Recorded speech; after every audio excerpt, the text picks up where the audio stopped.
Like, I care about you, man. I care about like having an impact in your life. Like, I want you to do better.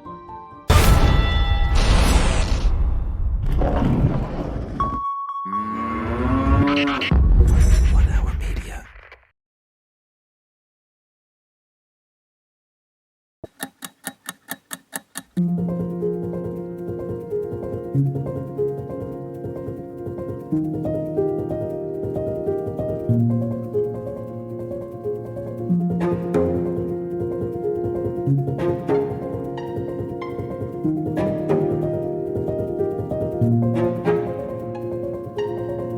Hi, ladies and gentlemen. My name is DeAndre French, your host for 1 Hour Media, and I am joined here today by my special guest, Eric. Eric, how are you? very good, DeAndre. How are you, sir? I'm doing great. I just wanted to discuss a little bit and to explain to the guests why you're a special guest. Eric is actually a mentor leader. That's a career that he's in right now with a company called Excel, which is a local company in West Palm Beach. Eric, just before we get started, could you break down and explain what Excel is and how you kind of got started there? So, Excel Mentoring is a mentoring network. We work with local kids here, at-risk kids. We have three tiers of kids that we work with, ages 13 to 25. Some are kids that have opted into the mentoring and just want to further themselves in some way.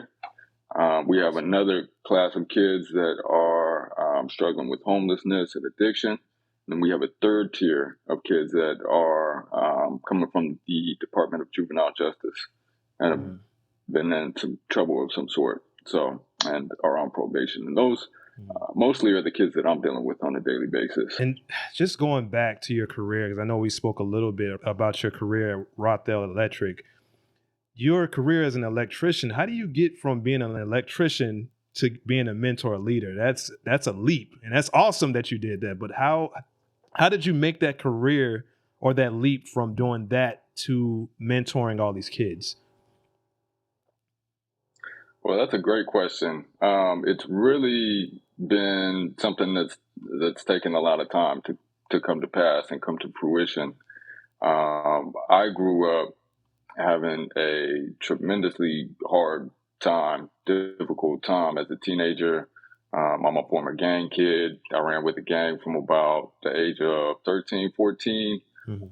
up until my early and mid 20s. And in that time, I just completely ruined my life.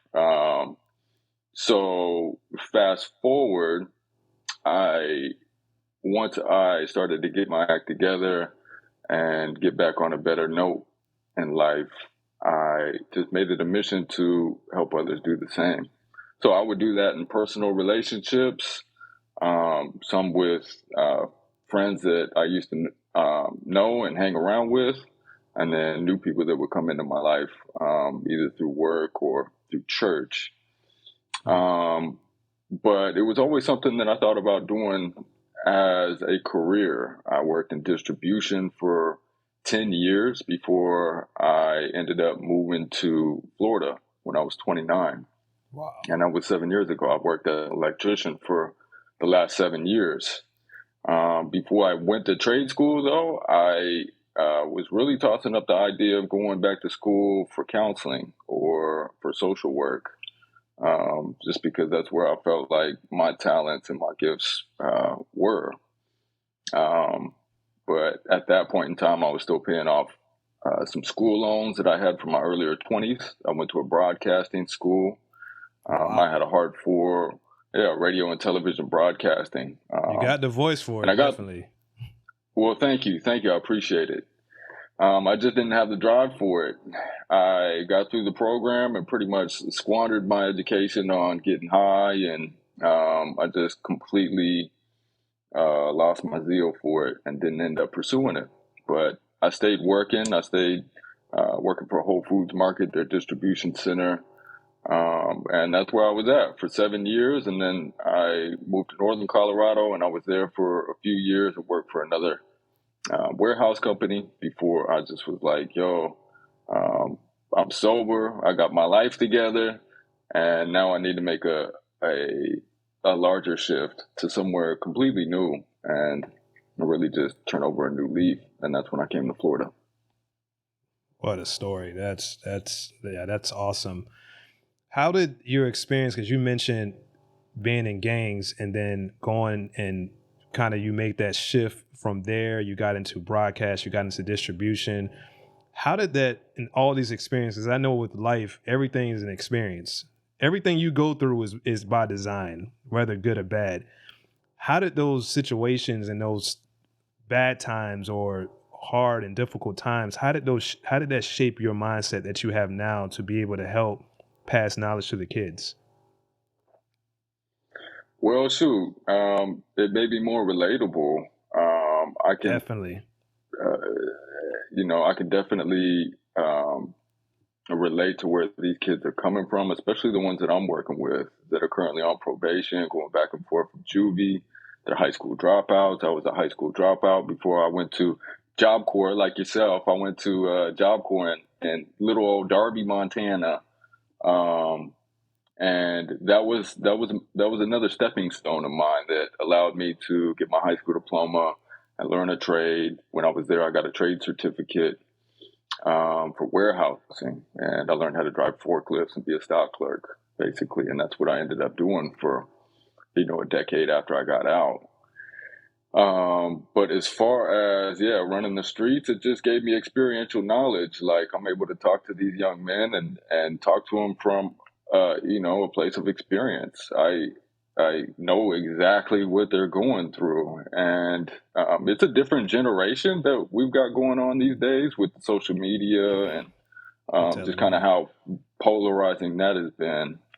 Um, so it's different from our generation in the early 2000s coming up. We didn't have all that, but it's still much the same, man. The same kind of influences of drugs and alcohol and women and the wrong peer group. So Yeah. um, yeah, I feel like that has pretty much um, given me the ability to speak into these young not only men but young women as well, their lives too. Yeah. And it's funny you say you go back to the journey from Job Corps and I'm thinking I'm still stuck on Brock. That's amazing that you're in broadcast school. I can definitely hear. No, I can definitely hear that in your voice when you speak. But what were some of the first steps? Because remember, I said earlier, a lot of time our bad situations or our difficult situations prepare us for our future situations. What were the Yes. first steps that you took to become a mentor leader? No? Well, so it's definitely been a journey. I mean, as far as a mentor leader, the position that I'm doing, I started volunteering with Excel a year and a half ago, and that's kind of a God story in and of itself. But as far as when I made that shift and changed my mind, I mean, I was 19 years old. I was in county jail. I was at rock bottom. I was indigent. I didn't have anybody putting money on my books. My mom had pretty much, was showing me tough love and was not there for me because she had been there for me every other time. And it was pretty much like, now you need to decide like which way you're going to go. And I always just kind of I characterize it as being a spiritual awakening of sorts, and that's a long story right there, getting into the spirituality and then eventually becoming a Christian. But those days were really really difficult. Once I got out of jail, like I was preaching a whole different gospel. Like I went in preaching the Bloods, to all my homies. And then when I got out, I'm just like, look, like there's a different way to do things. There's a better way to do things. And following, I mean, for the next 10 years, I just was that voice of reason, I suppose. I'd like to say. I was less negative and less maybe manipulative as I had been as an active gang member. Now I didn't, come back to the light right away. It took another 6 years to really come back to God and give my life to Him and sober up. But I mean, those were all years, all building blocks that were essential and um, instrumental in me not only turning my life around, but encouraging other people to do the same. So, yeah, I've been a mentor leader officially for the last year and a half, but I've been doing this for 17 years, man. I'm 36. I started turning things around when I was 19, and it's been just an evolution of becoming the man that I am today. That's incredible. Can you share a story and Thank you. think about this? Have you met a student that kind of reminded you of yourself? Could you share an inspirational story of a student that you may have had an interaction with that kind of reinforced your path and say, I can do this. This is why I'm here. Do you have any stories that you can think of? Absolutely. I've got I've got so many young men that I've mentored. I've got 25 currently, but probably upwards of 40 to some degree in the last few years, either with Excel or through my church. Um, and there is, I think, I see myself in a lot of these guys.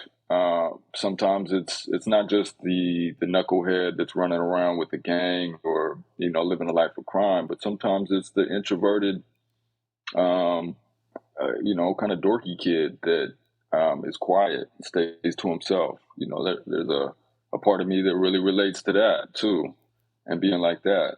Um, I've had kids that are athletes and have just gotten in trouble for some silly stuff and have kind of derailed their scholastic and athletic dreams. So I can relate there. At one point in time when I was a kid, I loved playing basketball. I could have swore that I was going to be in the NBA. But my choices with drugs and alcohol and not wanting to do school, yeah, they don't really coincide with you know going on and playing Division 1 or going pro. So when it comes to my relationships with these young men, I mean, yes, absolutely. I think I see myself. The ones that I'm actually able to get close to and have a relationship with and some rapport, which is most of them, um, I I definitely see myself. I mean, whether they're black kids, whether they're white kids, they come from good neighborhoods, they come from bad neighborhoods, whatever it is. I think I've always kind of prided myself on being like a chameleon, being chameleonic. It's a big word, but Chameleon. That I like that. I like that. chameleonic, yeah. I like that. Hard to say. Chameleonic. But I've just been able to pretty much go into any room, man, and make friends. Whether it's full of a bunch of goths and metalheads or gangbangers. Like God has gifted me in that way. So I truly feel like these days, as a mentor leader, I'm walking in my gifting. So, and I've never been able to say that before. As somebody that was just working jobs to make a paycheck, either through distribution or, as a tradesman, which was a very viable career for me. Like my heart was never truly in it, and now it is. And I feel so fortunate.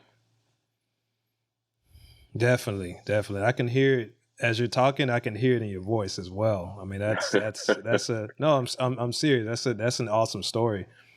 Thinking Thank about you. mentorship though, mentorship because when I think about mentorship, it's giving everything that you have inside for the kids, right?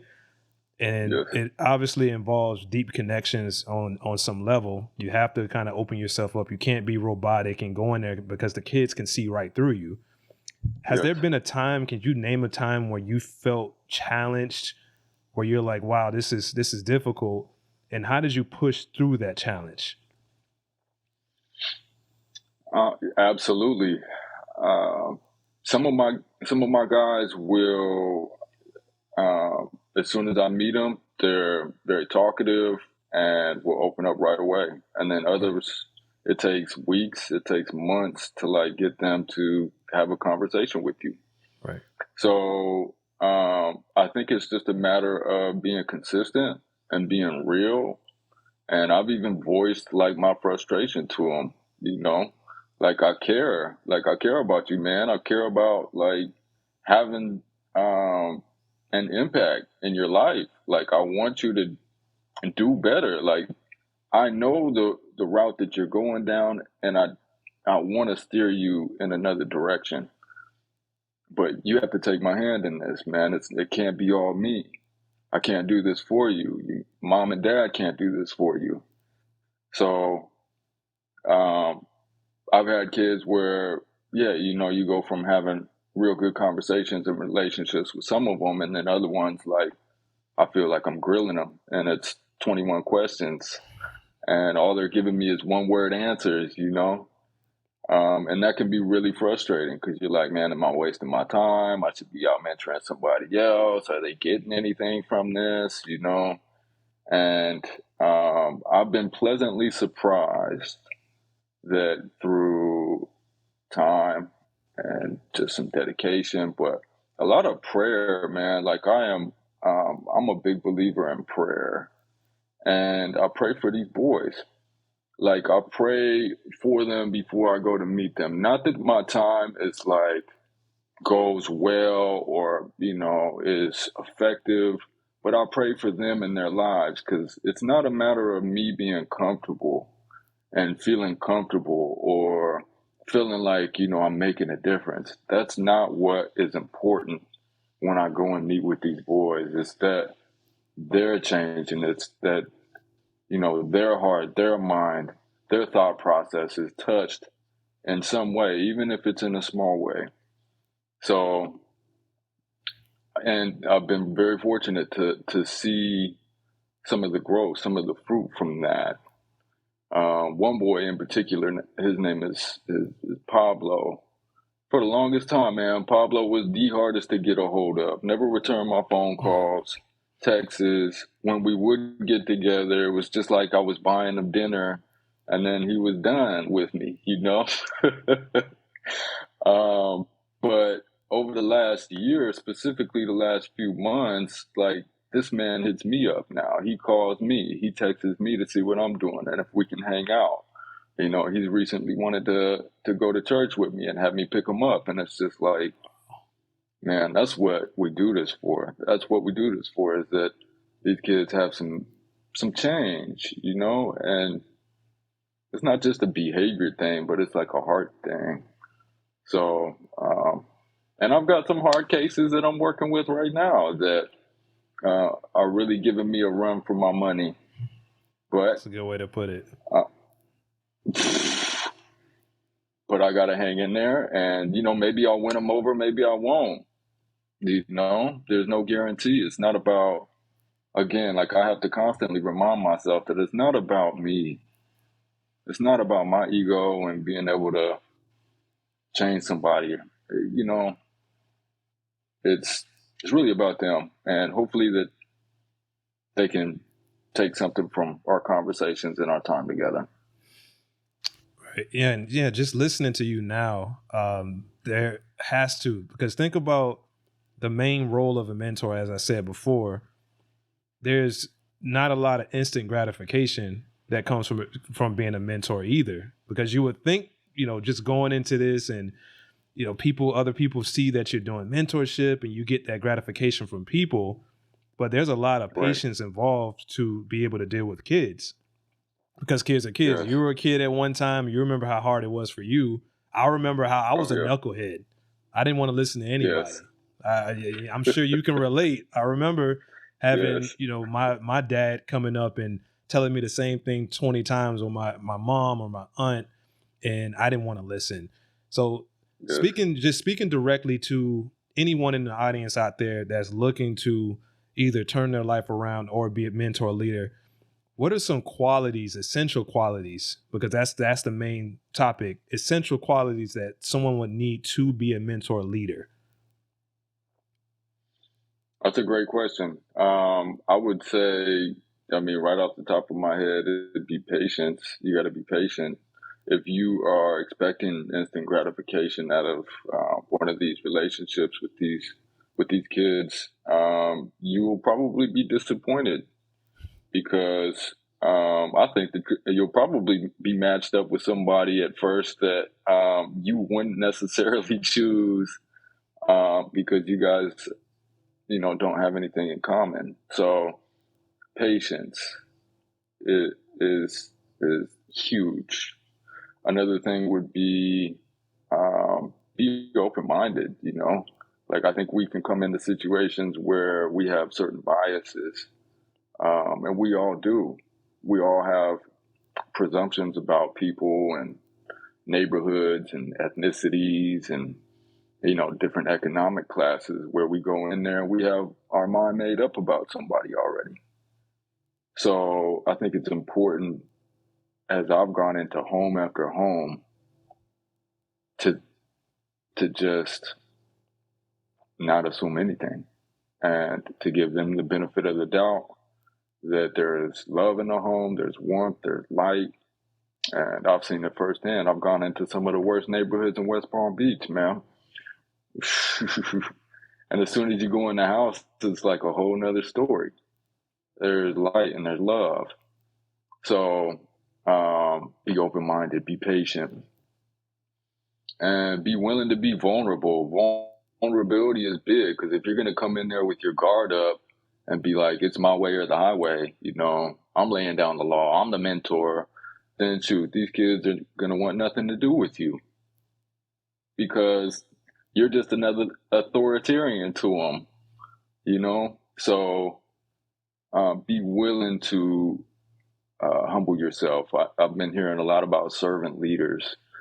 Be a servant leader. You got to serve people, and we just naturally, as humans, don't like to serve, right? Well, that's what a mentor is. That's what a mentor leader is. As somebody who's supposed to serve these kids. Sometimes these kids are coming from really messed up situations, and yet That's we're not their supposed fault. to. Yeah. Right, exactly. They're victims of their circumstances. And what we need to do is go in there without an agenda. I mean, yes, we are the mentor. We're there to teach a curriculum. We're there to help get them back on track. But as much as possible, just be open minded, patient, be vulnerable, and willing to learn. Like my kids have taught me so much stuff, man. That's another thing that's been eye opening and humbling is how much I end up learning from them. Like I'll have some kids that are believers as well, are Christians, and they put me on to things about God, about life that I never even thought of.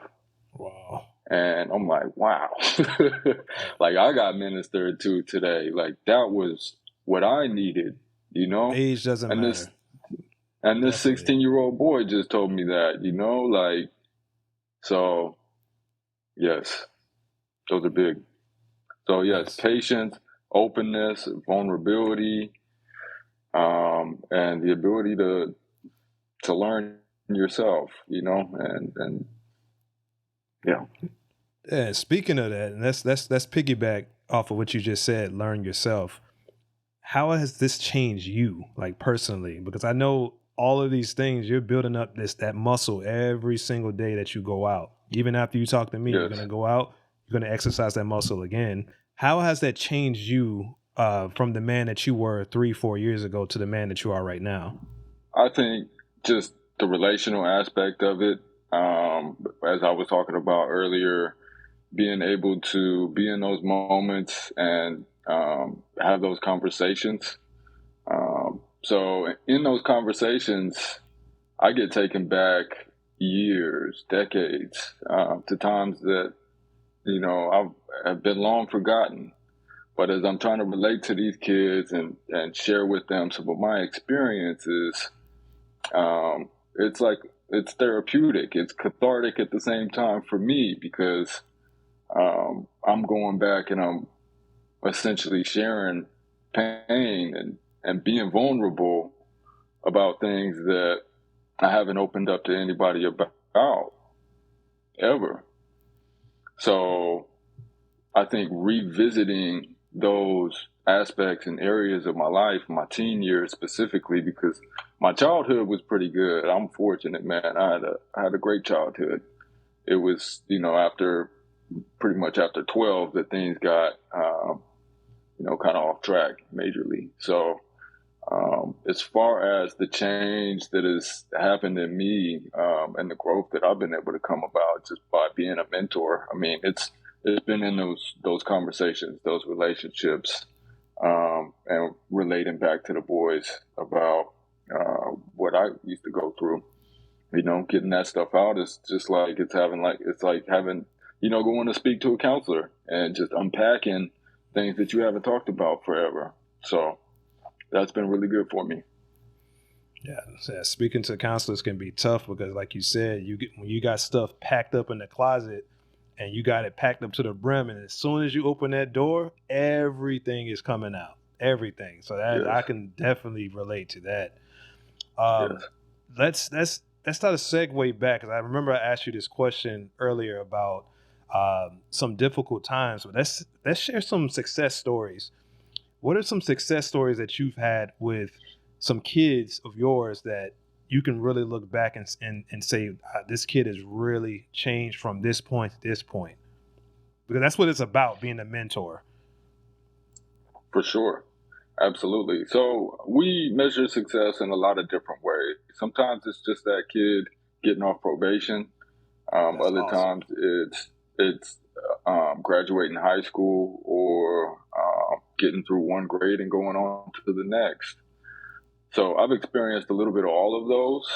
Um, I think a lot of my boys have struggled with substance abuse. So anytime I can revisit um, a conversation with somebody that used to be a big time, pothead, smoke a lot of weed, and now that they're off probation, they haven't gone back. That's always a win in my book. Like, It's a well, huge shoot, win. and that goes back to that vulnerability of just talking about the things that you've been through and struggled with, is because that was my drug of choice for more than a decade, 12, 13 years. I smoked marijuana and am now just, to put it plainly, not an advocate for it, especially for young teenage boys to be using it. So they're at such a crucial part in their lives, a developmental stage, that they don't need to be doing that kind of stuff to mess with their brain and their chemistry and be making bad choices on top of it. So maybe it's not the marijuana per se that we need to blame, but I mean, it's the decisions and the lifestyles that you're leading while you're getting high all the time So it's a that whole nother is subject. what's gonna sink your ship. Yes, absolutely. Yeah, deep waters right there. But anytime somebody has related to me that they used to do this and now they do this, gosh, yeah, I count that as a W for sure. Yeah, and just thinking about Excel and some of the programs that you guys have coming out. I remember talking to Mr. Tom about the van. Could you break that down a little bit? I know that you guys just got that built. Just fill the audience in a little bit behind what you guys are doing as far as your mobile unit. For sure. So we have two at the moment, and a third is being worked on. The two that we have right now, one's for carpentry, and we will do various work projects in there. And then we have a second one for our virtual design class, where Mr. Butch Carmichael, excuse me, from Hedrick Brothers, comes and teaches our kids in that trailer. It's really really cool because there's computer stations, workstations in there for them to learn the architectural design program and just get a feel for that. And then the third one that is in the works that we're working with Casper Electric to create at the moment will be here and done in the next month, 2 months, at least by the fall. and that will be our electrical mobile unit. And that will have everything from, it will have little workstations that consist of some commercial and residential electric, from like panels to receptacles, switches, to some low voltage component. I think they're gonna do a fire alarm box and panel as well in there, to just make it as realistic as possible for our students, our advanced students who will be participating in our electrical program, to just grasp and get a hang of. We've got this electrical class that we're rolling out that involves VR headsets, and they're first gonna, yeah, it's pretty cool. It's really, really cool. Um, they first will need to complete all the modules on there. There's 64 of these different module components where they learn pre-apprenticeship electrical basics on the job, and it's really cool. Like, you could set up a job site, like in, the comfort of your home, and learn how to do electrical. So the trailer then will reinforce that, and we'll be able to hold classes on a Saturday or something and have the kids out and be able to do some actual electrical work that they'll be experiencing once they get out on a job.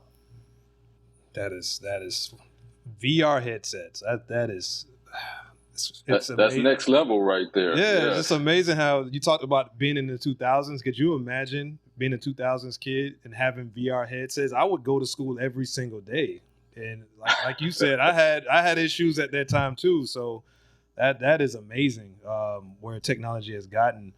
And let's try to segue a little bit into the future, though. The future of Excel. What are some hopes and dreams for Excel that you would like to see? Because you are a key member for the program right now. What are some things that you would like to see happen? Well, so Excel, I foresee growing exponentially. We will be in other counties, other states at some point. We have already talked about moving south to Broward and Dade, awesome, and establishing essentially the same thing that we have here in Palm Beach County. So I'd love to see an increase in students and a presence in the schools if possible. We had a meeting yesterday talking about various places and opportunities that we could, people we could partnership with to be able to bring the program to them. So the sky's the limit at the moment. We have made so many friendships and people have come on board, so much so that it's just a matter of time before something really big comes about for us. I'm excited. I'm looking forward to it. I'm also excited. Like I said, I'm local to you guys. So for those that don't know, Palm Beach is in Florida. So it is very hot, but it's very beautiful. Extremely, yes. Just another question. If you can leave one lasting impact or just one lasting legacy or a piece of advice for future generations, and I know this is a super deep question, what would it be? That's a great question. It's been something that I've actually been praying about and thinking about, talking about a lot lately. And it's something that I stole from TD Jakes, and he was talking about during one of his interviews, just being kind of kept in obscurity for a while. Like, God will keep you in a place before he brought him out into the open and put him on all these stages, which I think, is where so many of these young men and women want to be these days, out in front of everybody. Well, God's doing a work in you where you're at right now. So worry more about, and this is what he said, I wasn't worried about being famous. I just wanted to be effective. So that's been my prayer. Like, Lord, I don't need anything glitzy and glamorous. I don't need to be out front, Father, but make me effective. And if I could just impart that to this next generation, all these young men and women. Like, don't worry about social media and don't worry about being viral or, famous or anything. Just strive for doing a good job, having a good work ethic, being effective, and then all that other stuff will follow. It really will. And if that's meant for you, the stage and the lights, then so be it. But God's got to prepare you for it in the first place, because if you're not prepared for it, it'll eat you up and spit you out like it does so many people. So, effective. I want to be effective, and I want to pass that on to this next generation. Be effective. Yeah, that's actually great. You answered it better than I thought that you would answer it. And thinking about just thinking about being effective, and I'm being serious about this. Think about it this way. Someone being effective, let's say I'll give you an example. Let's take a 15, 16-year-old kid. Let's take a 17-year-old kid. He has tattoos. He's sleeved up, neck tattoos. Are there barriers? Because in my opinion, there aren't any barriers. I think it depends on you and the way that you present yourself. And you can do that. I have tattoos. You have tattoos, but you don't allow that to define who you are. Because when I speak to you and the way that you come across, I don't think about those things at all. But in the world, they can have a negative connotation, because you talked about not judging a book by its cover and all these different things. What are some things that, and think about it this way, there are some people out there that have made decisions with their bodies, and they've made decisions where they may have gotten face tattoos and they don't have the confidence to think that they can change or they can get a good job. What is some quick advice that you can give those type of people out there to just continue to push forward? Gosh, there's so many things that come to mind when you ask that question. I don't believe that where you come from, the neighborhood that you come from, the family that you come from, the things that you have tattooed on your skin, I don't believe that those things can hold you back to the extent that you let them. Exactly. Like life is so understanding and forgiving so much of the time that it just kind of boggles the mind. I go places and people treat me like a king, and they don't know me from Adam, and I've got tattoos on my hands and on my neck, and a lot of my tattoos I keep covered up because they're not even artistic. They don't even look good, and people could assume all kinds of things about me. But it's my countenance. It's at the end of the day how I treat other people it's so simple. Like, your mom and dad told you how to treat people how you want to be treated. And that's, simply put, that's exactly what you should do. I don't care if you've got, Crip gang tatted across your forehead. Treat people with kindness and respect and love. And man, you will be amazed by the people that come out of the woodworks to love you right back. Employability skills and professionalism, that's definitely something that needs to be taught, and these kids need to be open to it, especially, if they're wanting to be professionals. Let's say they made some mistakes as a kid, as a teenager. They got into a life of crime, and now they want to turn their act around. Well, you're going to have to be open and willing to, and humble enough to take that feedback and take that direction and let people kind of mold you and correct you. Hey, you need to sit up straight. You need to enunciate. You need to address me with respect, sir, or Mr., or yes, or no, those kind of things. I think that willingness on a young man or a woman, on their part, is what's going to take them far. Willingness. But as long as we've got these kids that are just writing themselves off early, and saying like this is who I am, this is how I'll always be, and they're saying that when they're 18, 19, 20 years old, they're just man, they're lying to themselves, but they're also limiting themselves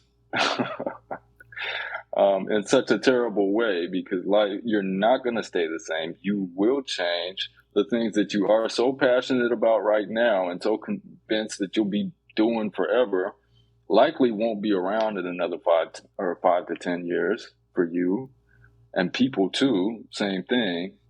So I would just, if we, I'm trying to stay on point, but I would just encourage those kids that as long as you're still alive, as long as you're still breathing, you're waking up every single day, make the most of it, work hard, have a good work ethic, love and care for other people.